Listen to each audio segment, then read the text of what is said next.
Many are saying that there's a great reset.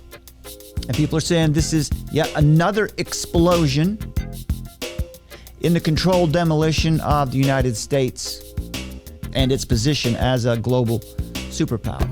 Here's the question you really want to be answered. This is what matters. What in the world am I supposed to do with this information? There's a new and stranger story in the news every day. It gets more hectic. It's easy to panic. What am I supposed to do to ensure that my family is safe, protected, provided for, and that I'm faithful to God and not falling for any deception, whether it's coming from the church or from Satan or from Klaus Schwab, or if I am deceiving myself? Well, you have come to the right place, my friends. Armor of Truth exists precisely for this purpose. Now, we were all born into this age to be a part of this moment, to either be God's instruments of grace or his rods of wrath. You want to be the former, not the latter. We will cover what is happening in all of these areas for you. And Lord willing, you will come away from these reports knowing more about the Savior. That's the point of it all. To become better acquainted with Jesus Christ and to be better able to discern what is true, what is false, and which way you should turn every day as you are faced.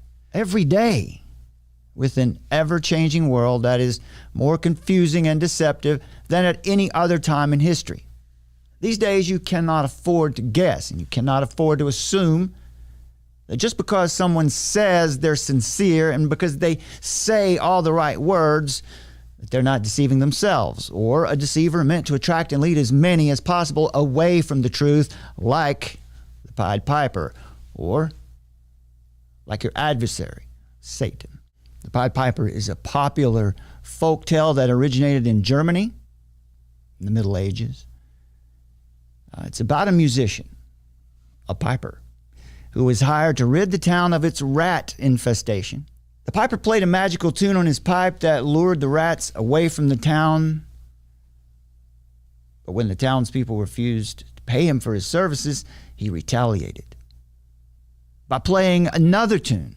According to the legend, this musician played a seductively hypnotic song, and the town's children followed him willingly, though entranced, away to a mysterious cave, where they disappeared and were never heard from again. Some versions of the story suggest that the children were taken to a magical land. Others suggest that they were drowned in a nearby river. The point is, there are consequences for not keeping your word, but there are even greater consequences for falling for an appeal to emotion